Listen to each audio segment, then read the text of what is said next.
Guys കണ്ണമ്മോൻ്റെ birthday ആയിരുന്നു കേട്ടോ 25-ാം തീയതി ക്രിസ്മസിൻ്റെ അന്നായിരുന്നു. കണ്ണമ്മൻ എന്ന് പറയുമ്പോൾ ഞങ്ങളുടെ വീട്ടിലെ പട്ടിക്കുഞ്ഞാട്ടോ. ഞങ്ങളുടെ വീട്ടിൽ ഒരു അംഗത്തെ പോലെ അവനെ കാണുന്നത് കേട്ടോ. കേൾക്കുമ്പോൾ വേണേൽ കളിയാക്കുമ്പോൾ പട്ടിക്കുഞ്ഞിൻ്റെ ബർത്ത്ഡേ ഒക്കെ ആഘോഷിക്കുമെന്നൊക്കെ ചെയ്യും. ഞങ്ങൾ ആഘോഷിക്കും കേട്ടോ. കളിയാക്കുന്നവർ കളിയാക്കും, നമ്മളതൊന്നും മൈൻഡ് ചെയ്യത്തില്ല.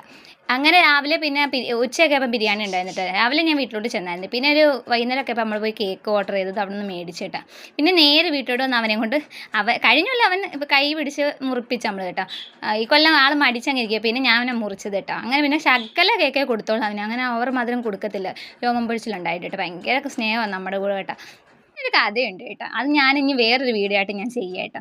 അങ്ങനെ പിന്നെ അവന് ചെറിയൊരു ഗിഫ്റ്റ്, എൻ്റെ പങ്കായിട്ടൊരു ചെറിയൊരു ഗിഫ്റ്റ് കൊടുത്ത് കണ്ണമ്മോൻ്റെ ഒരു ഫോട്ടോയെ കൊടുത്ത്. ഫസ്റ്റ് നമ്മുടെ ഉണ്ണിക്കുട്ടനെ കൊടുത്ത്, ഞങ്ങളുടെ കൊച്ചാടെ മോനെ ഒരു ചെറിയൊരു മുട്ടായി ഗിഫ്റ്റ് കൊടുത്തേട്ടെ. പിന്നെ കണ്ണമ്മോനൊരു ചെറിയൊരു ഫോട്ടോ, അവൻ്റെ ഒരു മുഖം വരുന്നൊരു ഫോട്ടോ കൊടുത്തേട്ടാ.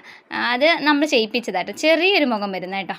പിന്നെ അനിയത്തിക്കുള്ളൊരു ഗിഫ്റ്റ് കൊടുത്തേട്ടാ. ക്രിസ്മസ് അല്ലേ, അപ്പോൾ എല്ലാവർക്കും ആവുമല്ലോ. അങ്ങനെ അനിയത്തിക്കുള്ള ഗിഫ്റ്റ് കൊടുത്ത്, അത് ഞാനും അവളും കൂടി ഉള്ള. പിന്നെ പിങ്കിമായ്ക്ക് ഒരു ഗിഫ്റ്റ് കൊടുത്ത്. പിന്നെ ഏട്ടനൊരു ഗിഫ്റ്റ് കൊടുത്തേട്ടാ. ഏട്ടന് കൊടുത്ത ഗിഫ്റ്റ് എന്ന് പറഞ്ഞാൽ ഇത് ഞാനും അനിയത്തിയും കൂടെ ഉള്ള ഫോട്ടോ കേട്ടോ. കഴിഞ്ഞ വർഷം എടുത്ത ഫോട്ടോ ക്രിസ്മസിന്. ഏട്ടന് കൊടുത്ത ഗിഫ്റ്റ് എന്ന് പറഞ്ഞാൽ ഒരു പഴയ കുഞ്ഞു വിധത്തിലൊരു ഫോട്ടോ ഉണ്ട് ഏട്ടൻ്റെ. അപ്പോൾ അത് ഏട്ടൻ അറിയാതെ ഞാനത് ഗിഫ്റ്റ് കൊടുത്തത് ഏട്ടന് കേട്ടോ. ചെറിയൊരു ഫോട്ടോ ആക്കി കേട്ടോ. നല്ല രസമുണ്ട്. പണ്ടത്തെ ഒരു ഫോട്ടോ ഏട്ടൻ്റെ ഏട്ടൻ കുഞ്ഞൊരു ഫോട്ടോ ഞാനത് ആക്കി കൊടുത്തത് കേട്ടോ.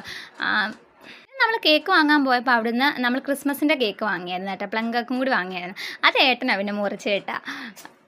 നല്ല ടേസ്റ്റ് ഉണ്ടായിരുന്നു കേട്ടോ. അതിനകത്ത് നല്ല ഫ്ലേവർ വരുന്നതായിരുന്നു കേട്ടോ. പിന്നെ നമ്മൾ വൈനും വാങ്ങിയായിരുന്നു കേട്ടോ. വൈന് ഒരു വലിയൊരു കുപ്പിയാണ് വാങ്ങിയത് കേട്ടോ. അവൻ്റെ ഫോട്ടോ അത് ചെറിയൊരു ഇതിനകത്താണ് ഞാൻ ചെയ്ത് കൊടുത്തത്. അവൻ്റെ ഒരു മുഖം വരുന്ന ഒരു ഫോട്ടോ, പൊട്ട് നെറ്റി കിട്ടുകൊണ്ടിരിക്കുന്നൊരു ഫോട്ടോ, അതിവിടെ ഇരിപ്പുണ്ട്. അങ്ങനെ ഞാനത് ചെയ്യിപ്പിച്ചായിരുന്നു. പക്ഷെ നല്ല രസമുണ്ടായി. പിന്നെ നേരെ ഏട്ടൻ്റെ വീട്ടിലോട്ട് പോയിട്ട് കേട്ടോ. കേക്കൊക്കെ കൊണ്ട് കൊടുക്കുക. നമ്മുടെ ഏട്ടൻ്റെ വീട്ടിലോട്ട് പോയിട്ട് അവിടെയും പ്ലം കേക്കും ഒക്കെ മേടിച്ച്, പിന്നെ കണ്ണമ്മൻ്റെ ബർത്ത്ഡേ കേക്കും കൊണ്ട് കൊടുക്കാം. അവിടെ എല്ലാവരും കയറി കിടന്ന് പിന്നെ കൊണ്ട് കൊടുത്താൽ അമ്മയും പൊറിച്ചത് കേട്ടോ. അടുത്ത വീട്ടിൽ കാണാവേ. ബൈ.